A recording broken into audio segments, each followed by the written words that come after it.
Welcome to episode 1 of That Trans Geek Girl. And I am That Trans Geek Girl. My name is Christina Tali. And for those who may have seen me before, I am one of the hosts on Breaking the Fourth Wall, as well as I have my own radio show which airs on Wednesday nights called Eclectica on radiocastfm.com. Other than that, keep myself busy. I show up on other podcasts such as War of the Stars from time to time. And that's really about it. I work for Realm of the Mist Entertainment as far as doing most of the editing things of that network. But this is my own show, and we're not talking about that stuff right now. So we're going to talk about my stuff. This first episode, which I'm producing today, is going to show the Black Panther trailer. And we're going to talk about the Black Panther trailer. And I have a special guest that came in just to talk about the Black Panther trailer. It's a dear friend of mine, and I hope you all enjoy it. We recorded this yesterday, so some of the stuff, if it seems a little different, that's why.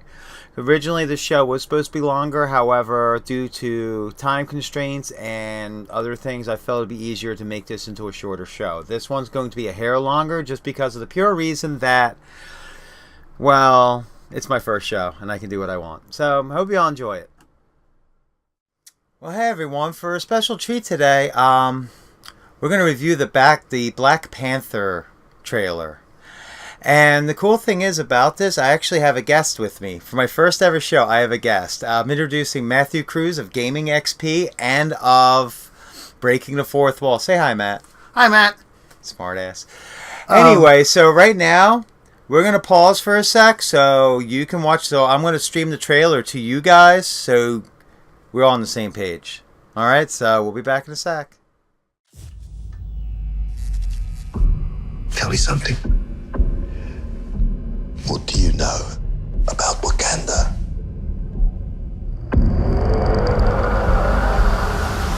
It's a third world country. Textiles, shepherds, cool outfits. All a front. Explorers have searched for it. Called it El Dorado. They looked for it in South America. But it was in Africa the whole time. I'm the only one who's seen it and made it out alive.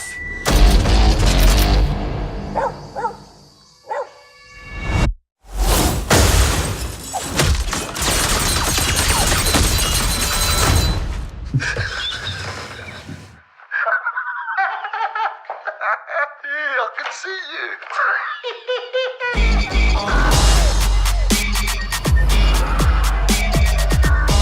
The world is changing. Soon there will only be the conquered and the conquerors. Step into the spotlight. You are a good man. Step into the spotlight. With a good heart. And it's hard for a good man to be a king.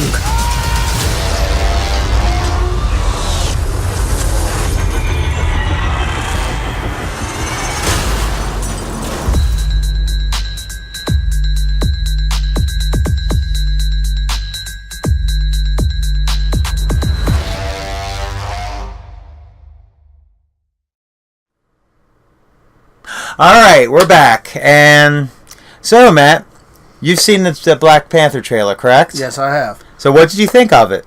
I like the fact that they're keeping with the original character. They're actually giving him a villain that they didn't kill off, at least. I mean, because Marvel's famous for doing that with their first-run villains. They kill them off too quickly. With the exception of Thanos, who keeps coming back, and everyone didn't even know who he was in the beginning, and I was like, that's Thanos. And then everyone's like, who? Just direct all questions to me in the crowd. It's okay. I'm used to this at this point. Actually, I like it because T'Challa was actually this is the second attempt that they're making at a Black Panther movie. If you didn't know, originally, if anybody can remember, way back in the '90s when the movie Blade was released, that originally Wesley Snipes actually he went and he said, I feel like doing an action film, but I want to do something really interesting. And they said, well, we have a script for something we call the Black Panther. And he said, awesome. Well, at the time, a couple of years before the release of that movie, they had a Black Panther movie, and it was about the Black Panthers. They said that it would probably cause a lot of rift and distortion with the crowd, and it might play to a mixed audience. They wouldn't get the right idea, and they didn't want it to flop. So they said, well, do you have another black superhero in mind? And that's where Blade came in first. I like the way that they did it now, because they actually introduced everyone who was not familiar with T'Challa as a character. They're actually starting to get into T'Challa now as the hero. So, and with T'Challa being calling the answer for heroes, this opens up a lot more in the MCU. I mean, because T'Challa played a lot of key roles, even in Contest and Champions, as well as the Infinity Wars. And if anybody has kept current with comics, they know that he's married to Storm, so she's the Queen of Wakanda. And actually, in an alternate universe, they actually have a son together. But anyway, yeah, I know I'm talking all about the Black Panther. I know I talk a lot. What can I say? I'm the comic book guy. That's what I do.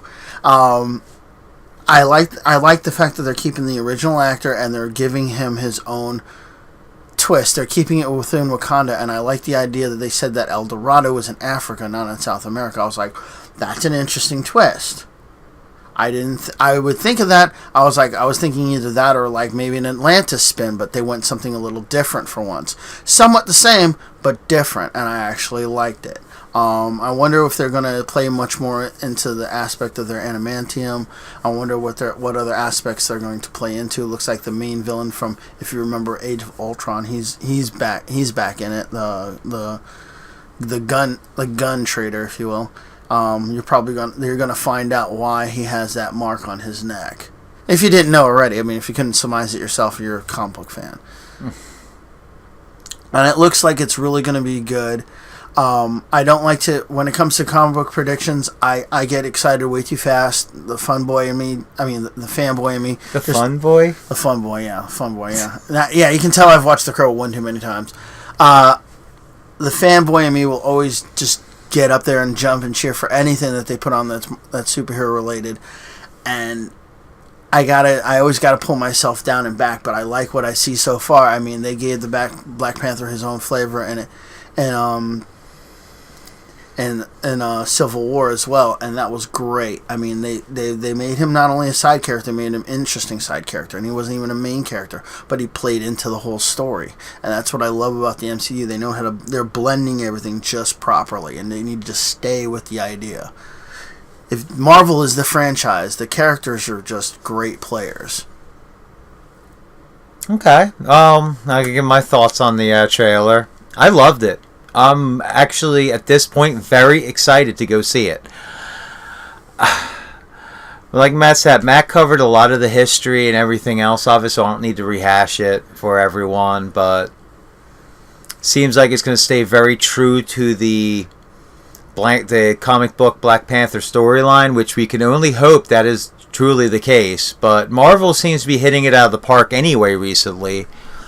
Ever since the Infinity Stone generation.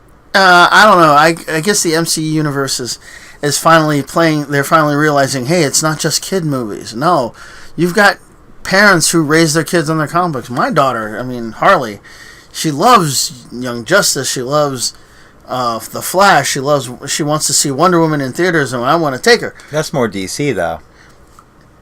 Yeah, it's still more DC, but for me, it's comic books.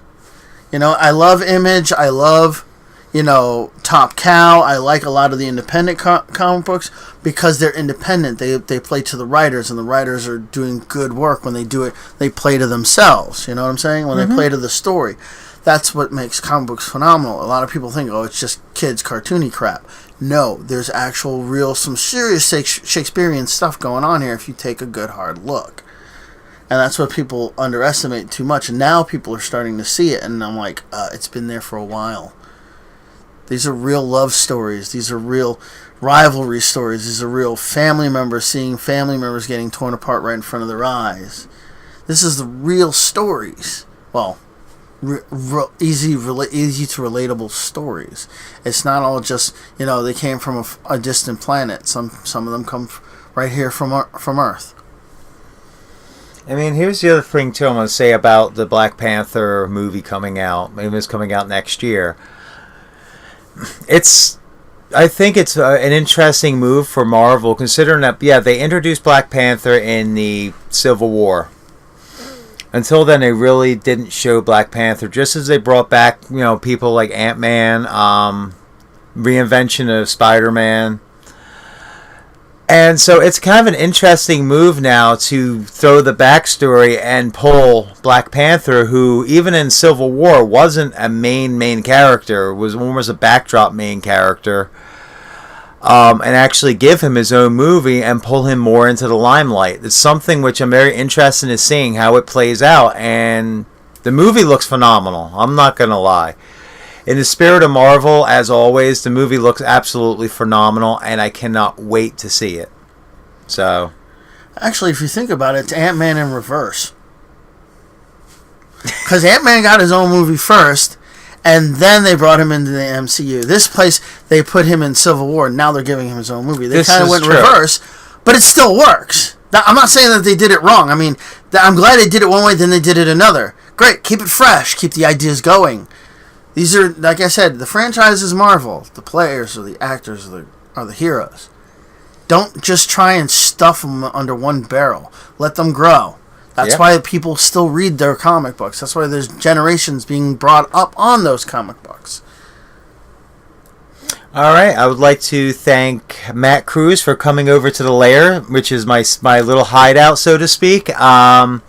Today to record with me and to give his reviews on the Black Panther trailer. Thank you, Matt, for being here. Oh, I loved it.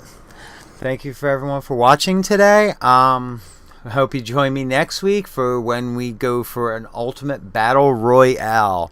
That's right. We're going to be putting some of the most popular VIs against each other and see which one is the funniest and most messed up. And for the record, that would be Siri, Alexa, and Cortana. So it should be a kind of interesting cat fight. So until next week, y'all have a good one.